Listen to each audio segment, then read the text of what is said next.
the world is going to shit, and Kuan Yew predicted a lot of it. So, let's go and have a look at part 2.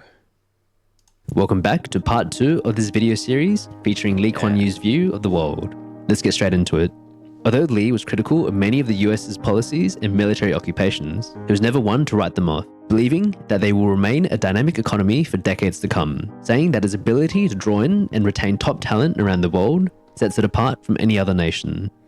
Oh, definitely. America is one of a kind. I think for the next 50, 100 years, the most dynamic economy in the world is America. He contrasts. Yeah, 50 to 100 years.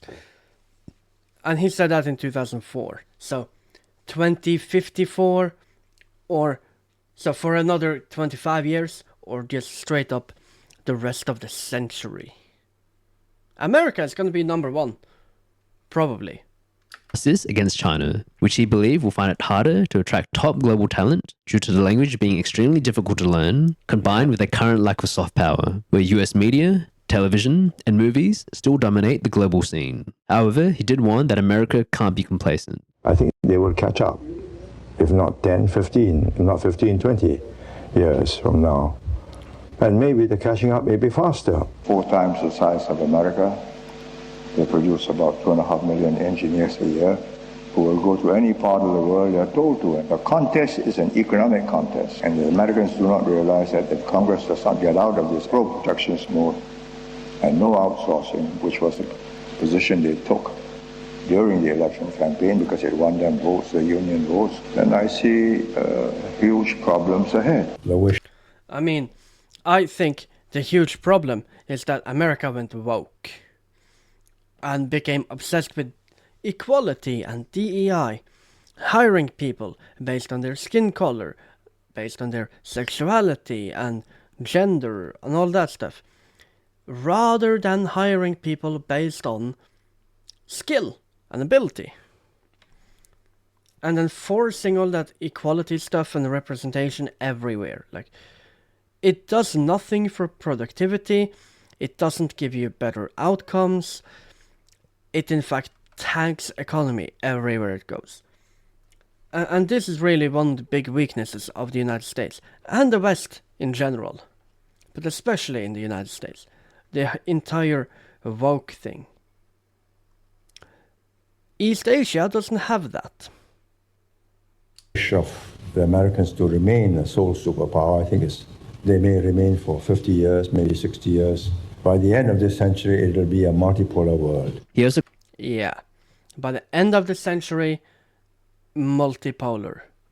America is one, and maybe China is the other. Like, the world will be divided in 2 halves, kind of. Kind of like the Cold War. Multipolar. America will dominate for the rest of the century, but then at the end of the century, America will unfortunately not. It will be a multipolar world. To contrast the difference in entrepreneurial cultures, with America having a system where entrepreneurship is allowed to thrive, pointing to the creation of the iPhone and internet, whereas other countries like the UK are more rigid with a class system, where everyone knows their place. But he also acknowledges the price the Americans pay for this culture, which is the extreme inequality in the country. You don't find beggars, you don't find half-starving people sleeping in doorways or under the bridges or whatever. I mean, it offends the whole society. More relevant to today, he also warned about the decline of the US dollar status as the global reserve currency, saying that if the US continues down the path of money printing and deficits, combined with unbearable social security and Medicare costs, inflation will rise and confidence in the US dollar will plummet. But the 21st century will be a contest for supremacy in the Pacific. To hold that ground in the Pacific, you must not let your fiscal deficits and your dollar come to grief. The financial community, the bankers and all the hedge funds and everybody come to a conclusion that you're not going to tackle these deficits, and they begin to move their assets out. That's real trouble. There's always a Federal Reserve. They'll make more money. Yeah. You can't do that. They just print more money. They will print more money. And your interest rates burden will grow with it. You are indebted in a different way from other countries. Other countries borrow US dollars or pounds, and they got to pay back. You owe yourself US dollars, so you're under no pressure to pay back, but you're under pressure from such a huge amount of currency floating around that you get inflation. In the long term, I believe that the US needs to sort out the infrastructure, education system, growing class divide, persistent racial discrimination, and an electoral process that is too dependent on money and personality. That just describes the current situation. Bro, education?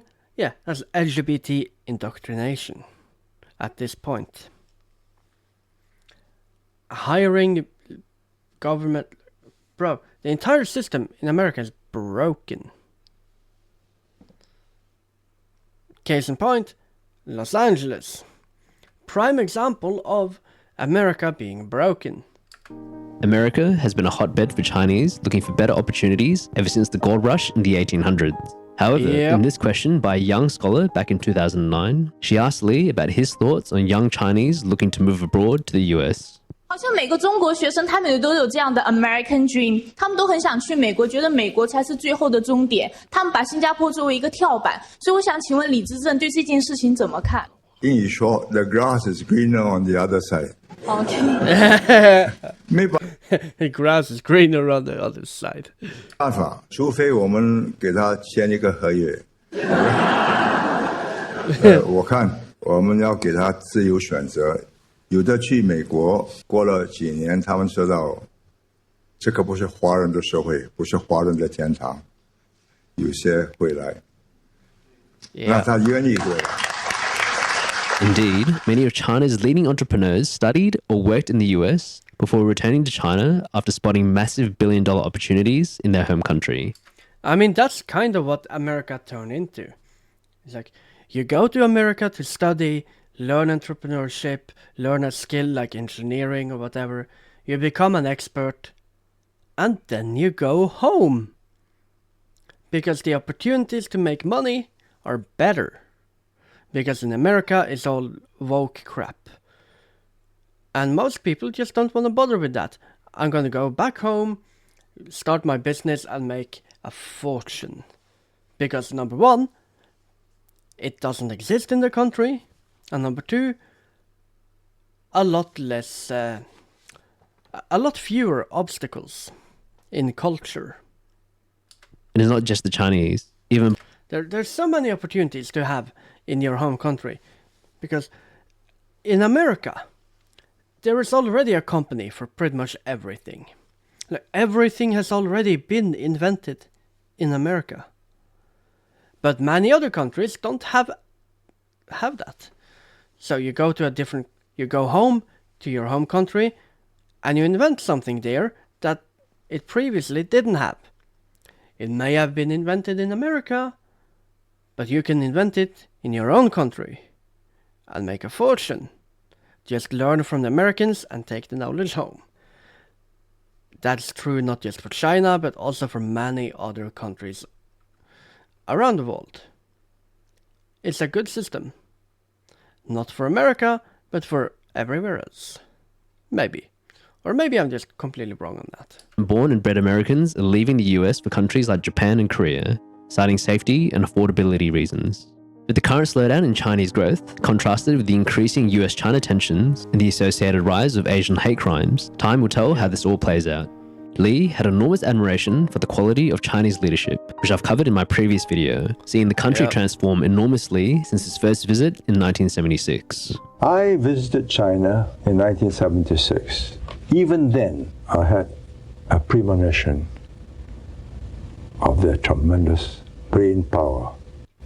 The China I visited in 1976 was dilapidated, down, gray, drab, everybody in the same mouth jackets. I was put up in the best hotel in Shanghai. I went down at night after dinner to see what it's like, and dark streets, unlighted shops, and whole streams of people.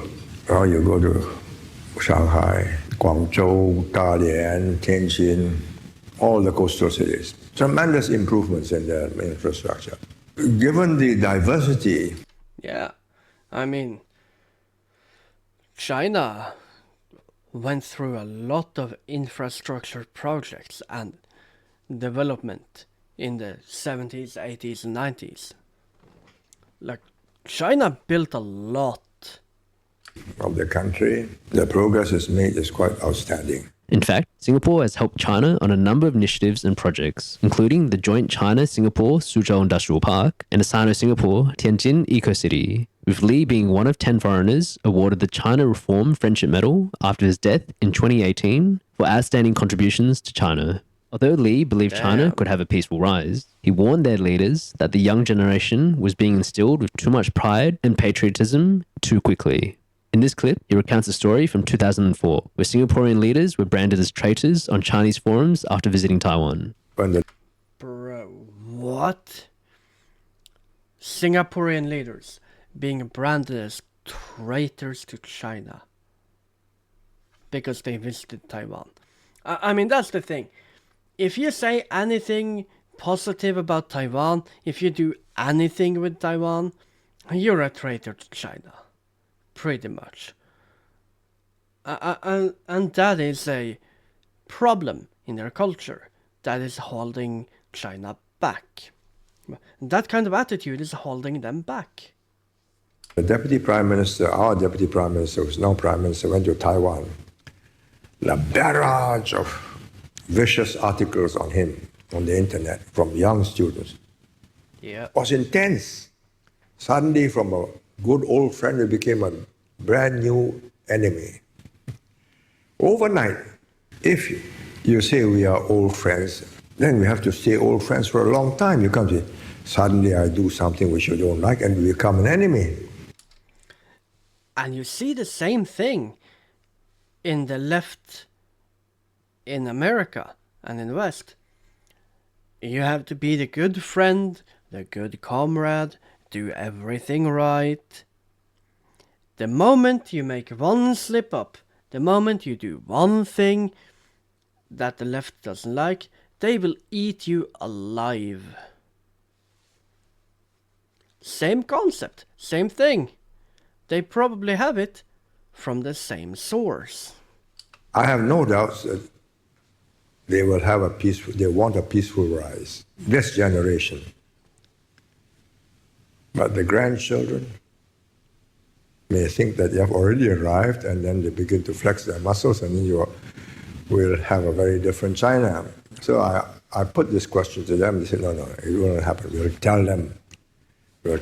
Teach them all the lessons. You know, the grandchildren never listen to grandfathers. However, Lee believed that a more assertive and nationalistic China will not be able to flex their muscles too much, stating that this is now a multipolar world and that the more they push their neighbors, the more likely they will to build closer ties to the US. But also warned that I mean, that did happen. I'm pretty sure that happened. peace and stability in the region will also depend on how Japan, US, and Europe decide to engage with China. Thousands of bright Chinese students in America. You give them a bad impression, a bad time, they'll go home nursing a grievance. You accept them as friends and say, look, this is one world, global warming. We will be in trouble, you will be in trouble. AIDS, terrorists, chemical weapons, nuclear weapons. It's a different world. It is still in the formative stage. And if I were America, Europe, and Japan, I would spend time to make sure that the mindset of the younger generation is not one of hostility. In the long term, Lee believed that China needs to sort out the wealth disparity between the coastal and inland cities, the inefficiency of state-owned enterprises, and making the transition from an export-driven economy to a domestic-driven economy. They want to maintain stability and economic growth, also stating that China will one day regret not reversing the one-child policy earlier. Hopeful sign. They kept that one around too long. And they're going to suffer a massive demographic collapse in the next 50 to 70 years. That there is deep thinking at the top and a desire to find a peaceful way for themselves to grow. But whether that will be achieved, I don't know. Although Lee didn't predict Britain leaving the European Union, Lee did say that the European Union would likely fail. He also stated that the euro will not survive in its present form, with the differences in economies between the multiple countries being too vast to manage under one currency. In the future, he believed that they could unite, accept fiscal integration, and operate under one Federal Reserve to become a world power, or more likely, a partial or messy breakup of the Eurozone, where everyone goes back to their own currency. I think the European Union is gonna break up.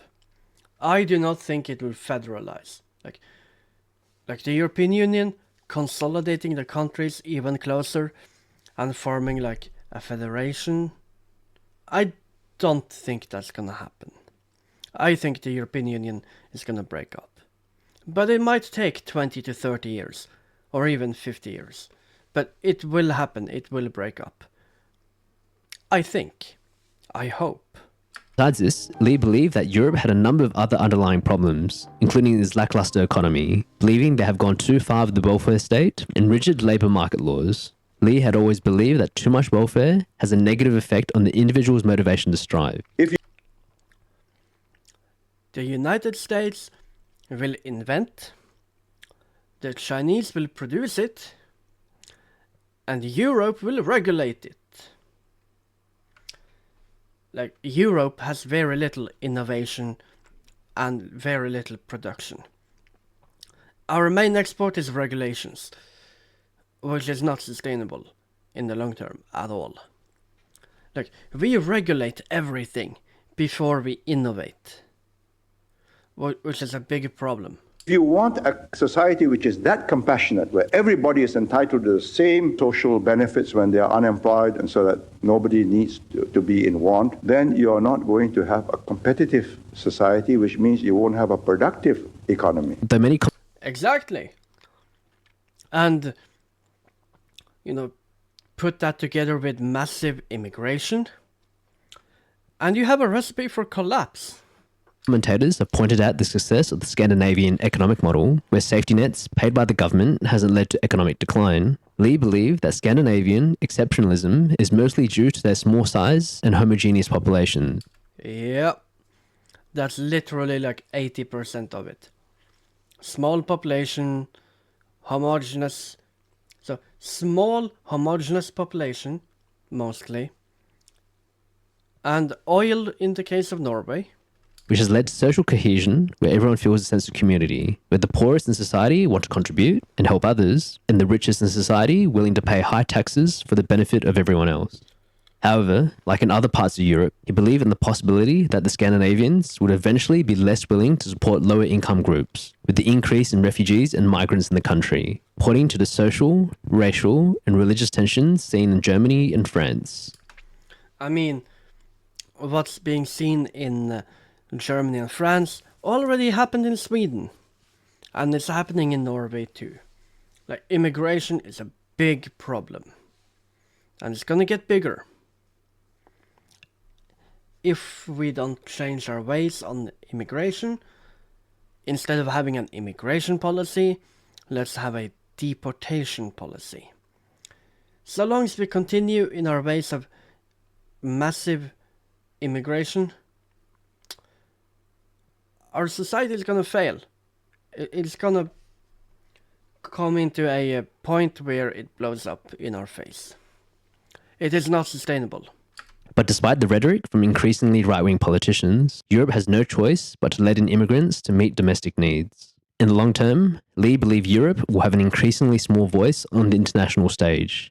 The other Europeans will realize that, yes, they need the Americans against contingencies in other parts of the world, and in case Russia becomes aggressive once again, and just in case Russia becomes aggressive once again. And they did. And they're now threatening not just Ukraine, but other countries in Europe as well. Russia did become aggressive. Even the British, over time, will find themselves more Europeans than they really want to be. A quick note on Lee's thoughts on Russia. Though he had friendly relations with Russia's leadership, having been awarded with Russia's Order of Honor, Lee believed that the country would unlikely confront the West militarily, given their poor economic situation. That happened. Russia invaded Ukraine. And there's basically a proxy war between NATO and Russia in Ukraine. NATO, the EU, the USA, providing a bunch of weapons and money to Ukraine to fight Russia. Kind of a proxy war. Russia versus the West. And Russia is gonna have a hard time remaining a strong nation. The war will very likely end in Russia being defeated. But you also said in this speech that I read that their capabilities of Russia are limited. Well, they've got enormous nuclear arsenal. And here's the other thing. Before the pandemic, Russia was really strong. And if they invaded the Nordics, Finland, Norway, Sweden, we would stand no chance. But the war in Ukraine has changed that completely. So if Russia invades us now, if Russia invades Finland, Sweden and Norway, we will probably crush Russia. We will drive them out. We will win. Because Russia's military has been ground down to next to nothing. The war in Ukraine decimated the Russian military. And now, before they could take on Scandinavia, but now they probably cannot. Even just Scandinavia alone could take on Russia at this point. Russia does not stand a chance against NATO. But what else? Their army is a very different army now. And their population is declining. Alcohol, drugs, Yep. and pessimism. Every year, more Russians die than Russians are born. Lee praised Filipino people as being incredibly artistic and creative, even more so than Singaporeans, and that is a shame that so many leave the country for better opportunities abroad, stating that they should be one of the more successful ASEAN countries. However, Lee described the Philippines as having a soft, forgiving culture, stating that only in the Philippines could a leader like Ferdinand Marcos, who pillaged his country for over 20 years, could still be considered for national burial, and that his wife and children are allowed to return and engage in politics. Ferdinand Marcos. Isn't that Ferdinand Bongbong Marcos? Isn't that the current president of the Philippines? He's the current leader who took over after Duterte. In this video, all the way back from 1992, Lee advised the steps the country should take to achieve a more prosperous future. To recap, first, restore law and order. Make Manila safe from organized kidnapping and major crimes. Second, concentrate on economics, not politics. Politics is not simply elections with singing and fiestas and giveaways, but that it is about their lives, their jobs, their wages, their homes, schools for their children, hospitals, lift restrictions on trade and investment, dismantle the web of measures which keep out foreign companies and make Philippine companies compete to survive, not thrive at the expense of the ordinary Filipino. Third, build up your infrastructure like power stations, roads, communications. Then you will get yourselves back into the mainstream of growth and development and be in the same league as Thailand, Malaysia, Indonesia. The OECD calls them now the new dynamic economies of Asia. Yeah. You can be and should be one of them. Thank you. Absolutely agree. With the recent election of Marcos' son, Bongbong, as leader. Yeah. Oh, so Ferdinand Marcos was previous. So this guy, the new Marcos Bongbong, that's the son of Ferdinand Marcos. Ah, no wonder it sounded familiar. The current guy is the son of Ferdinand Marcos. Makes sense. I like him. There's Bong Bong Marcos. I like him. Later, time will tell if the nation can reach its potential. So no one's surprised here. Lee always believed that Malaysia's race-based politics and pro-Malay policies place the country at an enormous disadvantage, stating they are prepared to lose a huge pool of talent in order to maintain the dominance of one race. Bro. Race-based affirmative action is failing.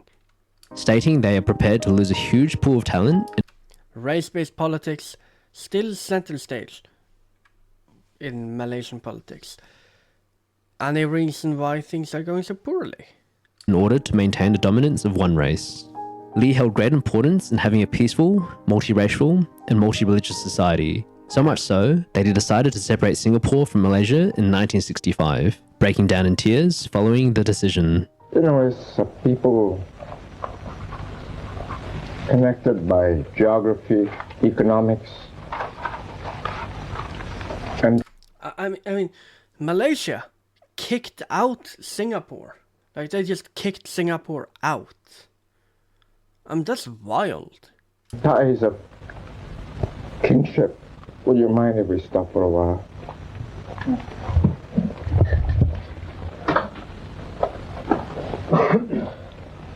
Because what we wanted was equal citizenship with special rights for the Malays. What they wanted was a Malay Malaysia.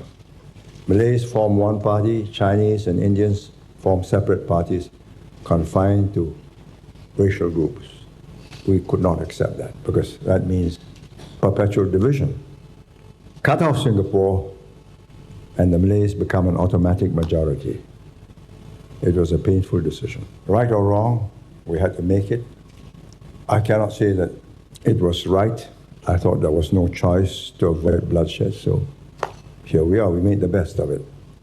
But we left a lot of very unhappy people behind, whom we had galvanized. And I bear that burden to this day. With a brain drain percentage larger than the global average, Lee has not missed the many success stories of Malaysian Chinese and Indians that have settled abroad, such as Penny Wong, Australia's current Minister for Foreign Affairs. In the end, he didn't believe that Malaysia will change regarding its policies, given the entrenched privileges and discrimination.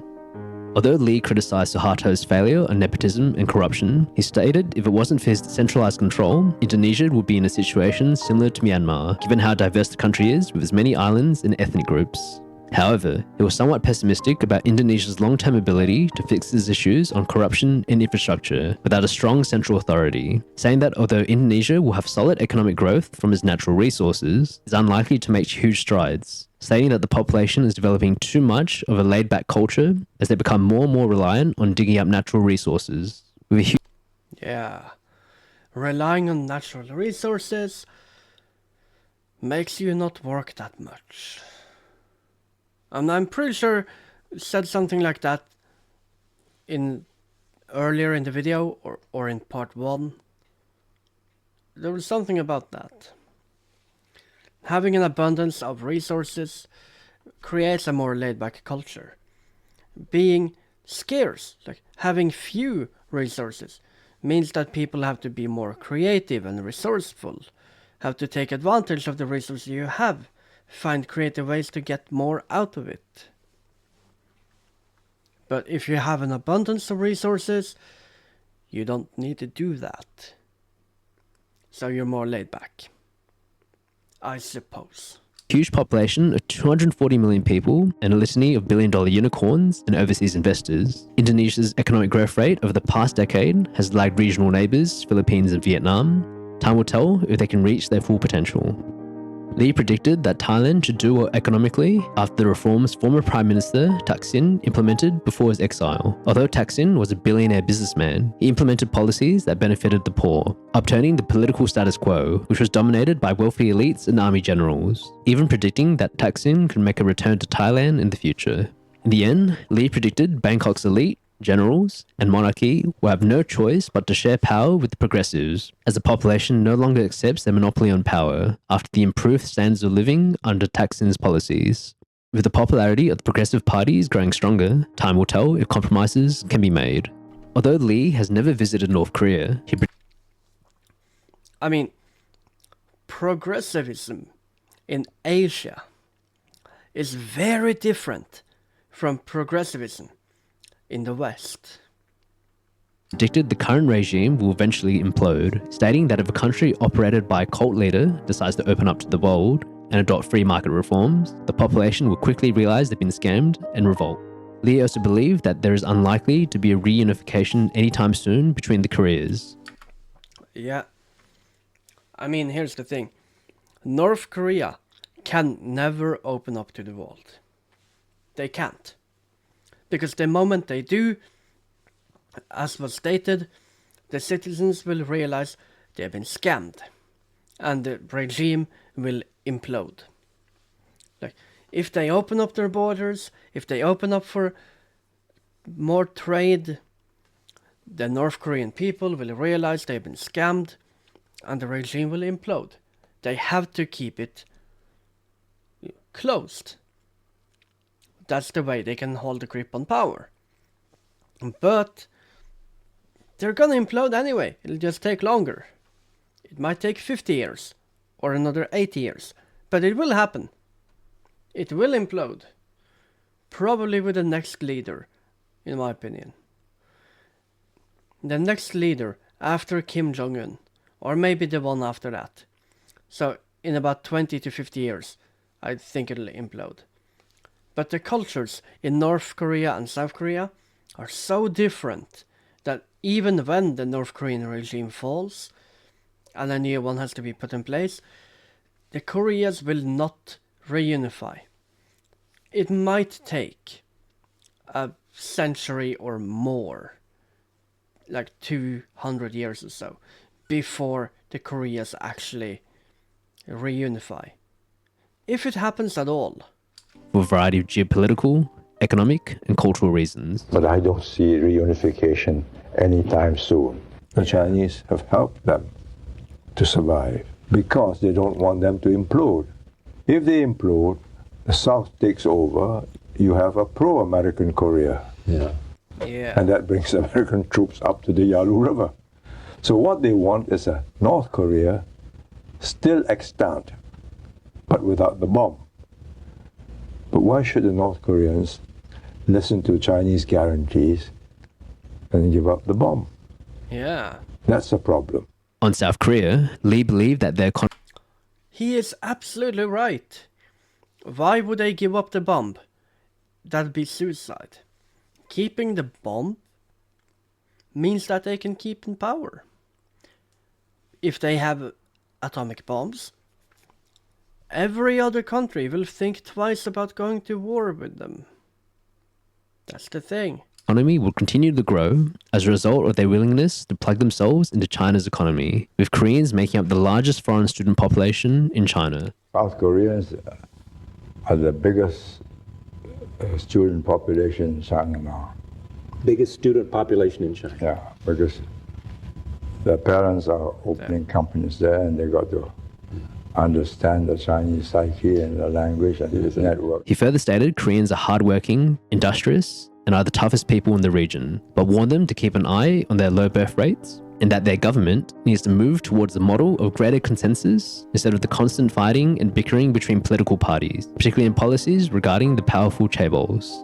In the 1960s, Lee praised Hong Kong's economic model as a leading example for Singapore, given it was also a former British colony with little natural resources and land. And in his 1992 speech, 5 years before Hong Kong was handed back to the mainland, he said that whatever happens politically, Hong Kongers are an extremely independent and self-reliant people that will thrive. He advised them to keep their international linkages and keep learning English, so not to be too reliant on the mainland's economic performance and to maintain an advantage over competing cities like Shanghai. However, in 2013, he acknowledged that these advantages were slowly being whittled away as Hong Kong becomes more integrated with the mainland.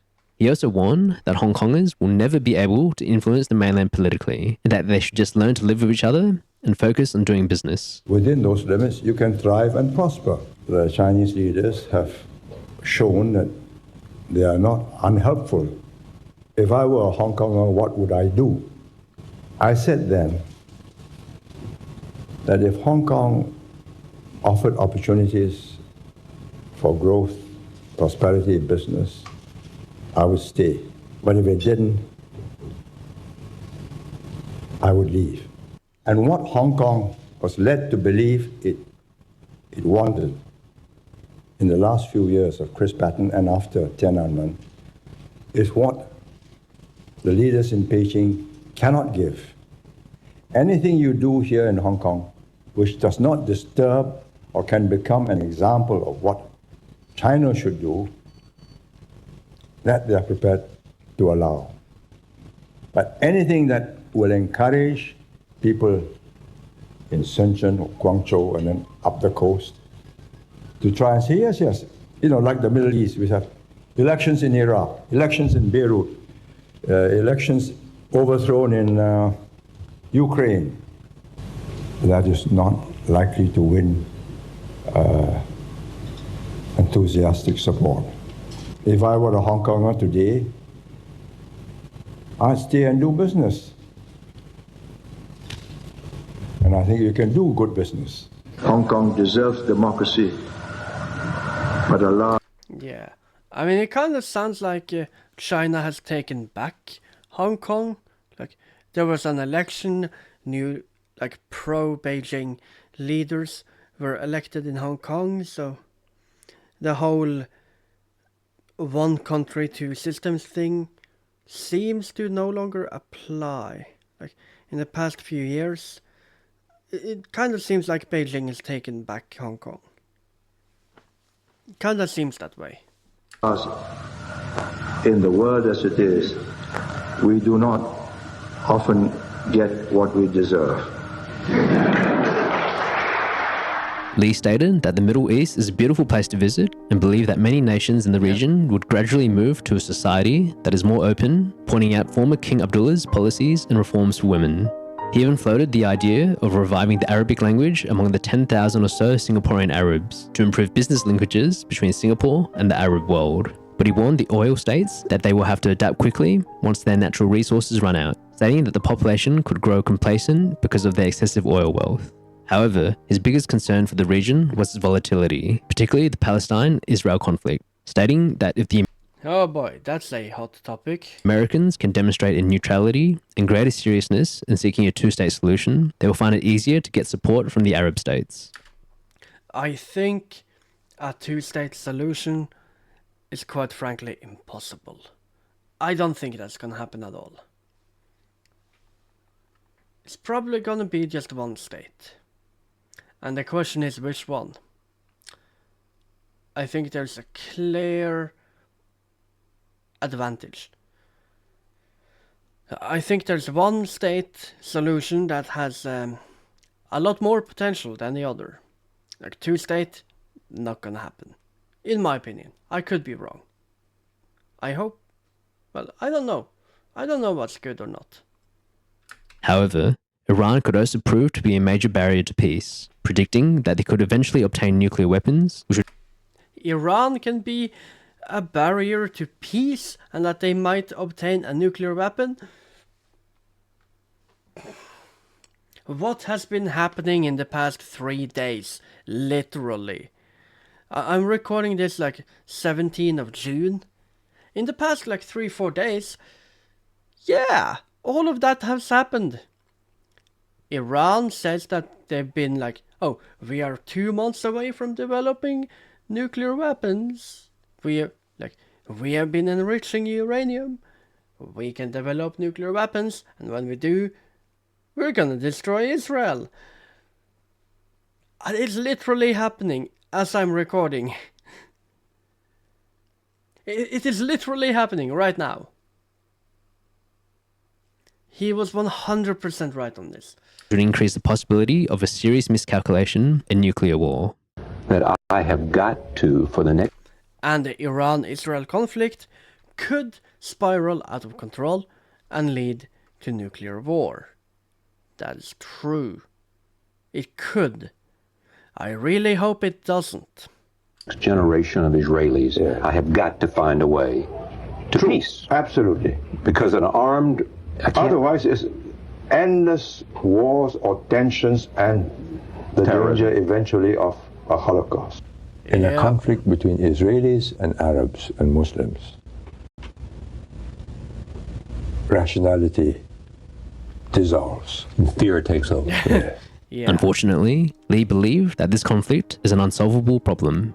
Despite the many advancements in Lee's lifetime that was enabled by globalization and technology, he also acknowledged that there were many negatives, particularly increasing inequality, where talented people are able to move and make a good living in all parts of the world, whereas less skilled workers will find themselves increasingly replaced or outsourced, warning governments that they need to find a balance between CEOs getting paid their ridiculous bonuses versus helping those at the bottom maintain a decent standard of living. However, Yeah, well, that didn't happen. Like, in order for society to stay cohesive, make sure there's a sense of equity and fairness. Well, the opposite has happened. Society has not stayed cohesive because there isn't a sense of equity and fairness. Like, most people view everything as extremely unfair and unequal and oppressive and yada yada yada. Yeah. ridiculous bonuses versus helping those at the bottom maintain a decent standard of living. However, one of the more subtle predictions Lee made was the potential loss of identity and culture as a That definitely happened. result of the internet, believing that young people would feel lost with the barrage of information and media they consume every day at their fingertips. 100% correct. With everyone now able to compare their lives to others on a global scale. In this interview, back when the internet was called the information superhighway, he makes a few points on this. The world becomes one integrated whole. This means a diffusion of jobs all over the world, restructuring of the economies of the developed world and even the semi-developed world. So unless we keep on moving ahead, we will be suddenly relegated. What are the cultural implications of this information superhighway that you've mentioned? Well, it means unless you're careful in bringing up your young so that you don't lose your own bearings, your sense of place in this world, who you are, what you are, continuity with what you represent, your culture, your family, your values, you'll become rootless. Yeah. The internet kind of deleted a lot of principles and traditions and roots. Like, a lot of people are lost. Like, the vast majority of people today are lost. They are disincentivized to contribute to society. Like, it really has wreaked havoc on the human psyche. Especially with the iPad kids. That generation. But you accept the world as it is and find the best way of maximizing your fortunes as a society, or you're left behind by the relentless pace of change found everywhere else. The world cannot possibly stop spinning for your sake, despite however many people are trying to stop the spinning. Yeah. The internet has been a great boon to humanity, but also a great curse. In the end, he believed that this pace of change cannot be stopped, and that it's the individuals and nations who adapt the quickest who will pull ahead. Lee was a big proponent of keeping Singapore green and clean, launching multiple campaigns since the 1960s to transform Singapore into the garden city we know today. Based on the arguments he's seen, I love this part. The garden city. I love this stuff. It's so good. he disagreed with the climate deniers that the increase in Earth's temperature is part of a normal cycle, and he had deep concerns for the survival of humanity if nations refuse to find a way to cut down carbon emissions. Short-term solutions he proposed include shale gas, but he predicted that more countries will adopt nuclear power into renewable energy like solar becomes economically viable. He was right on that too. Every country will have to consider nuclear power because if you have a completely carbon-based economy, Earth warming will become a dangerous climatical change for everybody with rising sea levels. Can it be managed after the fearful events at Fukushima? Yes, I think it can. And it must, because there's no other choice. Mine may be a minority view at present, but you look at the alternative. Burn all the coal, burn all the oil or gas, warm up the earth. Sea levels rise, inundates big cities like Shanghai, Calcutta, even New York will be at risk, and Singapore definitely. US. Yep. Burn all the fossil fuels, heat up the planet, and the huge coastal cities will drown. And that will basically wreck civilization. So better use nuclear. Use nuclear power and avoid that happening. And China is trying to do the same, to have nuclear-powered submarines that can stay under the ocean for years without detection. And they produce their own water and their own oxygen, recycled. Now, if they can make nuclear machines, power machines, that's safe for a group of 150 people or more in a submarine. Yeah. It is not beyond the imagination of man to make it safe for multiples of that number. Exactly. If they can make nuclear submarines that safe, nuclear power plants on land can be just as safe, if not even more safe. Again, reinforcing my viewpoint that nuclear power really is the future. That's my belief. Another long-term solution was that as women become increasingly educated, the world's population will naturally decline and put less burden on the earth. This earth can only hold so many people. It's 6 billion now, it'll be 9 billion in 50 years. You keep on doing that, and you destroy all the biodiversity, you destroy all the forests. That just isn't a standing room, and you've got to grow more food, and plus earth warming, you add to it, and we've destroyed our habitat. How do we stop that?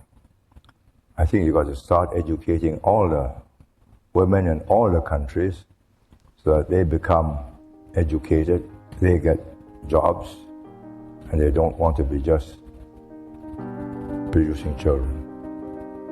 The sooner we do that, the sooner we'll have a less populated world. In the end, I mean, yeah. It really looks like the world is gonna experience a massive population crash.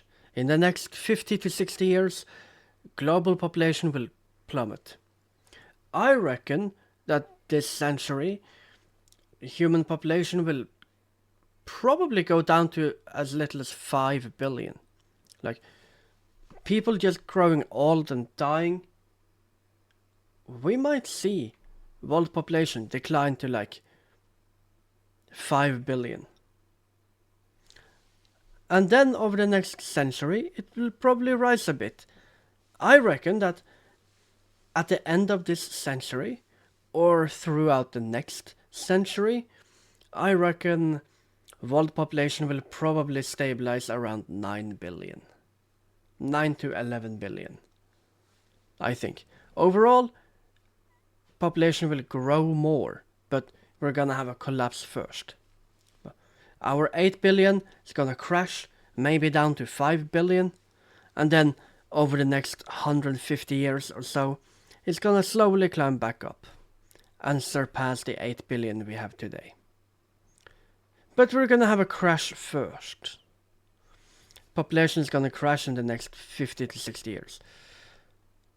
And then 100 years after that, it'll grow again.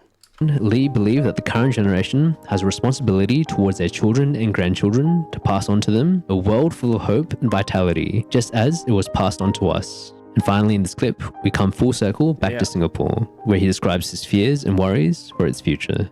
Do you worry a bit, though, that Singaporeans, because of all this prosperity, are becoming a bit soft? No, not soft. They're becoming self-centered. Or taking for granted what No, they're hardworking, hard driving, enjoy life, travel, have a good time. They're not going soft. You have said, with respect, that they don't feel the spur in their hide. That's not going soft. That's because they don't think it's necessary to strive anymore. So we're already here, we have arrived. Our standard of living won't go down, just leave it. And so what's your message to them when they say that? This needs more than an autopilot.